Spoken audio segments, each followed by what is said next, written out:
বিশ্বাস করবেন যদি বলি বাংলাদেশে অফিসিয়ালি আসতে চলছে এই যে এই জিনিস গুগল পিক্সেল। সিরিয়াসলি বলছি, বাংলাদেশে অফিসিয়ালি আসতে চলছে এই ডিভাইস। যারা গুগলের ডিভাইস কেনার চিন্তা ভাবনা করছিলেন, ভাবছেন যে বাংলাদেশে অফিসিয়ালি পাওয়া গেলে তো বেশ দারুণ হতো। জি, আপনার জন্য সুখবর আছে। Hello everyone, brand new tech নিউজে আপনাদেরকে অনেক অনেক ওয়েলকাম। নিশ্চয়ই খুব ভালো রয়েছেন। গুগলের নিউজে একটু পরে না হয় আসি। First of all nothing phone 3A এই ডিভাইসটা আসতে চলছে খুব শীঘ্রই আমরা জানি, এবং এখন যা দেখছেন আপনি, মানে যে ছবিটা দেখছেন, অফিসিয়াল ইমেজ বলা হচ্ছে এটাকে। ডিজাইনটা, রিয়ার প্যানেলের ডিজাইনটা কেমন লাগছে? ওদের ডিজাইনে তো নতুনত্ব থাকে, আমরা বরাবরই দেখছি। এবারে এসে একটু ডিফারেন্ট করা হয়েছে, একটু নতুনত্ব আছে, এবং রিয়ারে তিনটা ক্যামেরা দেখছি আমরা। তো এই যে তিনটা ক্যামেরা রয়েছে, ক্যামেরাগুলো না বেশ কাছাকাছি আমার মনে হয়। সেন্সর সাইজ কতটুকু সেটাও একটা ব্যাপার হতে পারে আর কি, খুব বেশি আহামরি বড় হবে না হয়তো, যেহেতু অনেকটা কাছাকাছি। তবে এই ডিভাইস সম্বন্ধে এখন পর্যন্ত যতটুকু লিকটিক পাওয়া গেছে তাতে বোঝা যায় এতে একটা ওলেড প্যানেল থাকবে, 120 হার্জ হাই রিফ্রেশ রেটের, এবং ফ্ল্যাট প্যানেল অবশ্যই। আর এটা হয়তো বা ফুল এইচডি প্লাস বা তার চাইতে আর একটু বেশি রেজুলেশন দিয়ে আসতে পারে। অন্যদিকে প্রসেসর হিসাবে কোয়ালকম স্ন্যাপড্রাগন 7S Gen 3 থাকতে যাচ্ছে। প্লাস ক্যামেরায় রিয়ার আমি যেটা বললাম, তিনটা শুটার রয়েছে। 50 মেগাপিক্সেলের মেইন শুটার, 50 মেগাপিক্সেলের টেলিফটো জুম লেন্স, আর একটা হচ্ছে গিয়ে 8 মেগাপিক্সেলের আলট্রা ওয়াইড শুটার, এবং ফ্রন্ট ফেসিং ক্যামেরায় 50 মেগাপিক্সেলের শুটার। 5000 mAh ব্যাটারি অ্যান্ড 50 ওয়াটের চার্জিং সিস্টেম দিয়ে আসতে যাচ্ছে এই ডিভাইসটি। তবে রিয়েলমিও কিন্তু নতুন ডিভাইস নিয়ে আসতে চলছে। এই যে ফেব্রুয়ারি মাসের 25 তারিখে রিয়েলমি নিয়ে আসতে চলছে তাদের নিউ 7 SE নামের একটা ডিভাইস। যে ডিভাইসটার স্পেশালিটি বলতে তার পারফরমেন্স সেকশন মিডিয়াটেক ডাইমেনসিটি 8400 রয়েছে সেখানে। তবে আরও একটা বড় জায়গা আছে, ব্যাটারি। 7000 mAh এর ব্যাটারি নিয়ে আসছে ওই ডিভাইসটি, সিলিকন কার্বনের ব্যাটারি ডেফিনেটলি। এবং মজার ব্যাপার হচ্ছে রিয়েলমি এই ব্যাটারির নামকরণ করেছে টাইটানিয়াম ব্যাটারি, এবং ওরা বলছে 5 বছর পর্যন্ত এই ব্যাটারি আপনাকে সার্ভিস দিতে সক্ষম। 5 বছর পর্যন্ত এই ব্যাটারি চলতে পারবে ঠিকঠাকভাবে। এইবার আমার একটা জিনিস মাথায় আসছে, আমরা বিভিন্ন অ্যান্ড্রয়েড ডিভাইস এখন দেখতে পাই 7 বছরের অ্যান্ড্রয়েড আপডেট, বা 5 বছর 6 বছর, ওই সমস্ত ডিভাইসের সাথে এরকম একটা ব্যাটারি দরকার, যে আমি ওই আপডেট পর্যন্ত যেতে যেতে ব্যাটারিটা যাতে বেঁচে থাকে অ্যাটলিস্ট। তবে ভাই, এই যে বড় ব্যাটারি নিয়ে শুধুমাত্র যে রিয়েলমি কাজ করছে এমন না, কিন্তু শাওমিও পিছিয়ে নেই, এমনকি ওপো ওয়ানপ্লাসও পিছিয়ে নেই। ওপো, ওয়ানপ্লাস অ্যান্ড শাওমি তারা 8000 mAh এর ব্যাটারি নিয়ে কাজ করছে, যেটা হচ্ছে গিয়ে সিলিকন কার্বনের, এবং এই ব্যাটারি আগামী বছরেই ওপোর ফ্ল্যাগশিপ ডিভাইসে আমরা ব্যবহার হতে দেখব। শাওমিটার ব্যাপারে জানি না, ওরাও কাজ করছে, বাট কোন ডিভাইস আসবে জানি না। কিন্তু ওপোর আগামী বছরের ফ্ল্যাগশিপ ডিভাইসে আপনারা 8000 mAh এর ব্যাটারি দেখতে যাচ্ছেন। এবং এই ব্যাটারি কিন্তু অনেক বড় হয়ে যাচ্ছে না, ক্যাপাসিটির দিক থেকে বড় হচ্ছে, বাট পাতলাই হবে। এবং ওপোর ফোন বরাবরই আমরা দেখেছি বেশ পাতলা পাতলা সুন্দর ডিজাইন করার ওরা ট্রাই করে।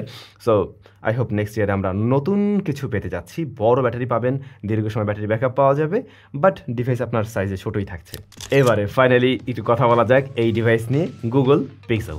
আমার হাতে রাইট নাও রয়েছে গুগল পিক্সেল 9 Pro XL, এবং আমি যদি বলি এই ডিভাইসটা অফিসিয়াল ডিভাইস। হ্যাঁ, এটা একটা অফিসিয়াল ইউনিট। বাংলাদেশ মার্কেটে আপনারা এই মুহূর্তে যত গুগল পিক্সেলের ফোন টোন পাচ্ছেন সব তো গ্রে মার্কেটের, আপনারা জানেন, আনঅফিসিয়াল ডিভাইস, এবং বাংলাদেশে অফিসিয়াল এই ডিভাইস এখন পর্যন্ত নেই। বাট হ্যাঁ, খুব শীঘ্রই বাংলাদেশ মার্কেটে আপনারা অফিসিয়াল চ্যানেলের এই ডিভাইসগুলো পেতে যাচ্ছেন, এমনকি প্রি অর্ডারও শুরু হবে। সব কিছু আশা করছি জানতে পারবেন। আমাদের চ্যানেলে চোখ রাখুন, প্লাস আমাদের সোশ্যালগুলোতে চোখ রাখুন। আই হোপ আপনাদের জন্য বেশ কিছু দারুণ ধামাকা নিয়ে ওরা উপস্থিত হতে যাচ্ছে। সো খুবই ভালো যে এই যে বড়সড় সব ব্র্যান্ডগুলো বাংলাদেশে আস্তে আস্তে তাদের বিজনেস শুরু করতে যাচ্ছে। আই হোপ যে অ্যাপোলো সরাসরি বাংলাদেশে কাজবাজ করবে। আচ্ছা, এবার একটু স্যামসাংয়ের কাছে যদি ফিরে আসি, স্যামসাংয়ের একটা অন্যতম জনপ্রিয় সিরিজ হলো স্যামসাং গ্যালাক্সি A50 সিরিজটা। এই সিরিজের A50, 51, A52 এই ডিভাইসগুলো কিন্তু অনেক জনপ্রিয়তা পেয়েছিল। একই রকমভাবে তাদের এই সিরিজই আবার জনপ্রিয়তা হারিয়েছে A53, 54 এই সমস্ত জায়গায় এসে, রাইট, বা C5-এ। কারণ হচ্ছে গিয়ে ওই প্রসেসরটা খুব আহামরি না, কিন্তু দামটা বেশ আহামরি, যে কারণে আমরা ওই ভ্যালু ফর মানির ব্যাপারটা পাই না। তারপরে স্টিল স্যামসাং লাভার অনেক রয়েছে যারা ক্যামেরার জন্য বা ভালো একটা ইউআইয়ের জন্য কিংবা লং টাইম ব্যবহার করার প্ল্যান করে স্যামসাংয়ের এই ডিভাইসগুলো কিনে থাকে। স্যামসাং গ্যালাক্সি A56 এই ডিভাইসটা মার্চ মাসে লঞ্চ করতে যাচ্ছে স্যামসাং, এবং বাংলাদেশে অফিসিয়ালি নিশ্চয়ই এই ডিভাইস আসবে। একই সাথে আমরা গ্রে মার্কেটেও পেয়ে যাব। A56 ডিভাইসটাতে ওই যে Exynos 1580 থাকবে। এখন পর্যন্ত আমরা কোনটা দেখছি 1480, তো ওরা 1580 নিয়ে আসছে। এখন এই এক্সিনোসের প্রসেসরের প্রতি আমার খুব একটা ভরসা নেই, ইভেন আপনাদেরও হয়তো নেই। বরং স্ন্যাপড্রাগনের সাথে কোনো একটা কোলাবোরেশন কিংবা মিডিয়াটেক অনেক ভালো করছে, সেরকম কিছু নিয়ে আসলে বোধহয় আরও বেশি ভালো হতো। তবে এই ফোনের র্যাম টাইপটা হচ্ছে LPDDR5, এবং UFS 3.1 হলো গিয়ে স্টোরেজ টাইপ। অন্যদিকে 6 বছরের অ্যান্ড্রয়েড আপডেট পাওয়া যাবে ওই ডিভাইসটাতে। পাশাপাশি আবার ক্যামেরাতে আমরা দেখছি 50 মেগাপিক্সেলের মেইন, 12 মেগাপিক্সেলের আলট্রা ওয়াইড, এবং 5 মেগাপিক্সেলের ম্যাক্রো। এই সেট আপ সিমিলার সেম। আর ফ্রন্ট ফেসিং ক্যামেরায় 12 মেগাপিক্সেলের শুটার। 5000 mAh এর ব্যাটারি 45 ওয়াটের চার্জিং সিস্টেম দিয়ে আসতে যাচ্ছে স্যামসাংয়ের এই ডিভাইস আগামী মার্চ মাসে। ও হ্যাঁ, বাকি থাকলো ডিসপ্লে, ওটা আপনারা জানেন ফুল এইচডি প্লাস রেজলিউশনের super AMOLED panel 120 hertz high refresh rate. এদিকে ভিভোর কিন্তু ভি সিরিজের নতুন ডিভাইস ইন্ডিয়াতে লঞ্চ হয়ে গেল V50। বাংলাদেশ মার্কেটে ভিভোর V50 না মানে ভি সিরিজের ডিভাইসগুলো বাংলাদেশ মার্কেটে ভিভো লঞ্চ করে কিন্তু কিছুদিন পরে গিয়ে করে। তো V50 ইন্ডিয়ার মার্কেটে লঞ্চ করা হয় এবং বেস ভ্যারিয়েন্ট নিয়ে যদি বলতে চাই 8/128GB ভ্যারিয়েন্ট, এর দাম হলো 34,999 টাকা। এবং এই ফোনটার রিয়ারে দুইটা শুটার আছে, 50-50 করে, 50 মেইন এবং আলট্রা ওয়াইড, আর ফ্রন্ট ফেসিং ক্যামেরাও 50 মেগাপিক্সেলের শুটার। স্ন্যাপড্রাগন 7 Gen 3 রয়েছে এখানে প্রসেসর হিসাবে, UFS 2.2 স্টোরেজ টাইপ, এই জায়গায় এসে তো মাইরা দিল। অন্যদিকে 6000 mAh এর ব্যাটারি, ওকে ফাইন, 90 ওয়াটের চার্জার, সে জায়গাও খারাপ না। কার্ভড অ্যামোলেড, শুধুমাত্র কার্ভড না, quad curved AMOLED panel 120 hertz high refresh rate.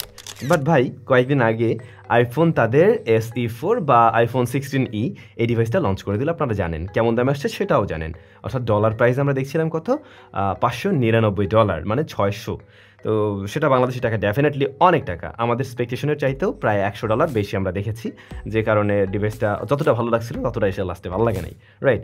তো ইন্ডিয়াতেও কিন্তু এই ডিভাইস লঞ্চ করে দিয়েছে। ইন্ডিয়ান প্রাইসটা যারা জানেন না, ইন্ডিয়ার ক্ষেত্রে বেস ভ্যারিয়েন্ট হলো গিয়ে 60,000 রুপি, 60,000 রুপির চেয়ে 100 রুপি কম।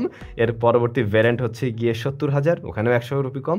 এবং সর্বোচ্চ ভ্যারিয়েন্ট ওটা হচ্ছে গিয়ে 90,000 রুপি, 100 রুপি কম আর কি। সো বাংলাদেশে আসলে আপনি বুঝতেই পারছেন এই ডিভাইসের দাম বেশ ভালো থাকবে, বেশ ভালো রকমের দাম হবে। তো যেটা আবার আমার মনে হয় না যে খুব একটা আহামরি ডিল হয় তখন। তারপরেও যারা কেনার চিন্তা ভাবনা করছিলেন, দুইটা প্রাইজে জানাই রাখলাম। সো আই হোপ আপনার কাজে লাগতেই পারে। আর আসলেই না লাভ দিয়ে পরে কিনবেন না, কয়দিন পরে কিনবেন আপনি জিতবেন। আর প্রথমে কিনতে গেলে দেখবেন অনেক দাম। আপনাদের খেয়াল আছে S25 আলট্রা আমি কিন্তু অন্য বছর যেটা করি একদম শুরুর দিনে নিয়ে নেই, এবারে সেটা আমি নিয়ে নিই, কারণ শুরুর দিনে অনেক দাম ছিল, 2 লাখ টাকা প্লাস, 2,30,000 মতো। এখন ওই ডিভাইস এই যে আপনার 1.5 লাখ টাকার নিচে আছে, বোধহয় কত 1,30,000 বা 40,000 মধ্যে। সো এই যে 1 লক্ষ টাকা খালি খালি আমার জলে যেত, এটাই আর কি। কয়েকদিন পরে কিনলে ওইটা আপনার জন্য ভালো হবে। তো ভাই ব্রাদার, এই ছিল আজকের টেক নিউজ। আগামীকাল যেহেতু আস্ক সামের পর্ব থাকবে, আপনাদের জানতে চাওয়ার প্রশ্নগুলো চটপট করে ফেলুন। গত পর্বের উত্তর দেওয়া হয়নি, আমরা গত পর্বের থেকেও কমেন্ট নিয়ে আগামী পর্বে আপনাদের সাথে দেখা করছি। সো স্টে টিউন, ভালো থাকুন, সুস্থ থাকুন।